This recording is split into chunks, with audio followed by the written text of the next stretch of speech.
Evidence that inflation has resulted in the cost of living becoming unbearable for many Americans. Today, I read an article on foxbusiness.com, sponsored by Credible, and written by Christopher Murray, titled, 80% of Americans are dealing with a cost of living creep. The author of this article referenced a Credit Karma study which revealed an astounding 80% of Americans have experienced a cost of living creep in the last few years. Consumers are spending more money to afford the same amount of goods and services as they did in the past. About 66% of those surveyed said the rising cost of living is holding them back from meeting their financial needs. I'm going to stop here for a moment and share my thoughts. I like that the author used the words cost of living creep as opposed to lifestyle creep. They are uniquely different. Lifestyle creep is when you start making more money and you adjust your lifestyle to compensate. You were living paycheck to paycheck in a cookie cutter neighborhood, but you got a big promotion with more money, so you are now living paycheck to paycheck in a gated neighborhood on the golf course. Your lifestyle gets more expensive as you start earning more money. This happens so easily to a lot of Americans. Cost of living creep is uniquely different. This is often out of your control. Things in life that you need get more expensive, and you have to figure out how to adapt. Some people resort to credit cards or buy now, pay later loans to adapt, which is never good in my opinion.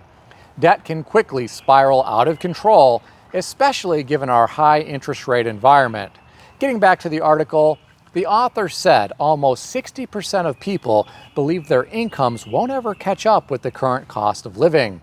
Even those who have seen their incomes rise can't keep up with increased costs.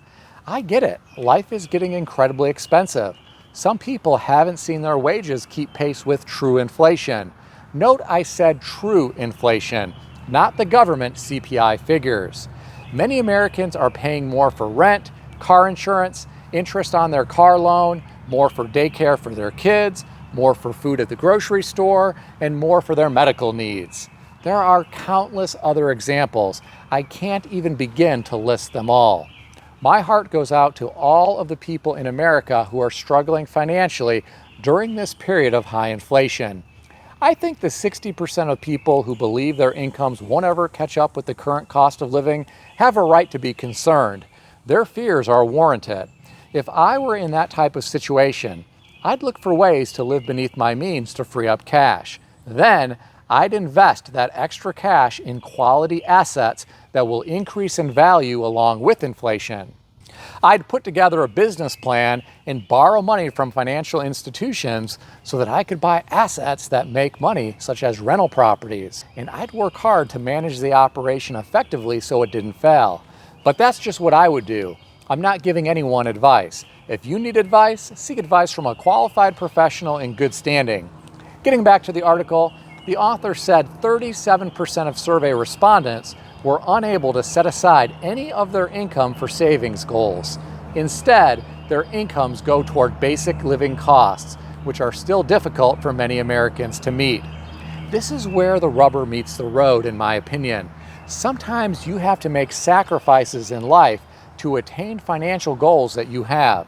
Some people aren't willing to work multiple jobs or take in multiple roommates to share living expenses.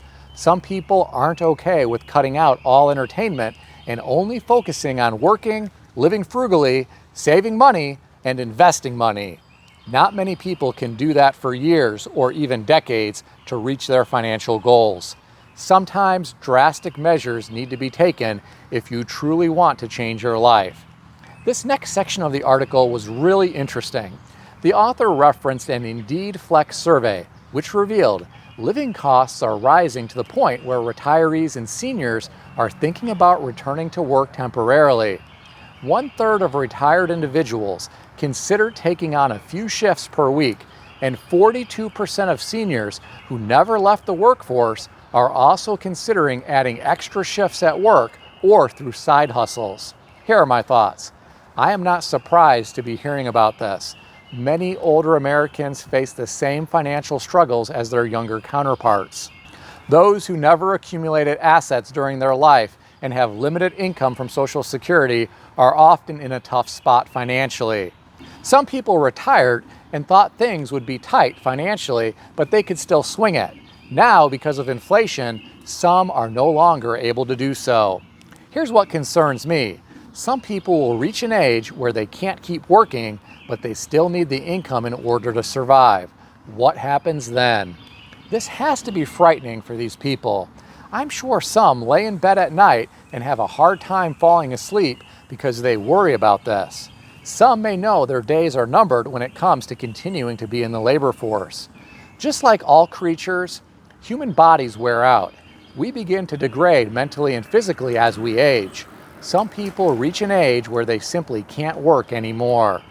It is a tragedy that some older people are struggling just to meet their basic needs in old age because of inflation and their limited income. What do you think about all this? Share your thoughts in the comments section below. Here's another interesting story. I read an article on Yahoo Finance put out by MoneyWise and written by Von Himmelsbach titled, "Almost 25% of Americans aged 65 plus are still working. 3 states with the biggest increases in these workers." According to the author, 22% of Americans 65 and older are still in the workforce, according to a lending tree analysis of U.S. Census Bureau data. Some states are seeing more of this than others. The author went on to reference the lending tree analysis again. Apparently, New Jersey leads the way with 33.8% of retirement age adults in the workforce in March 2024, compared to 20.3% in March of 2022. This is a jump of 66.5% over a 2-year period.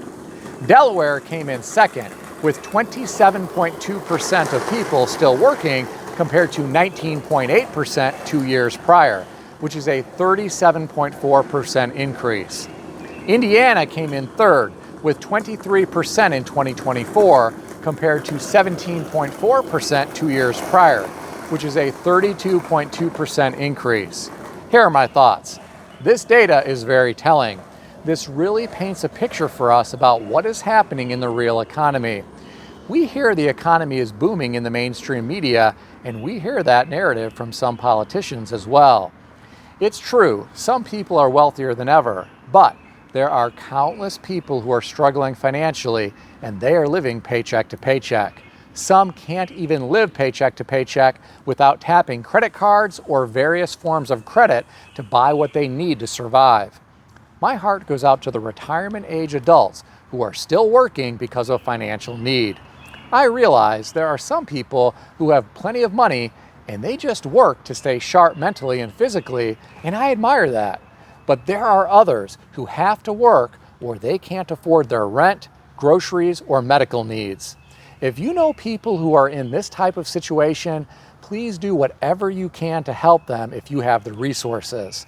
If you know retirement age people who are struggling financially and have had to return to work, let me know about them in the comment section below.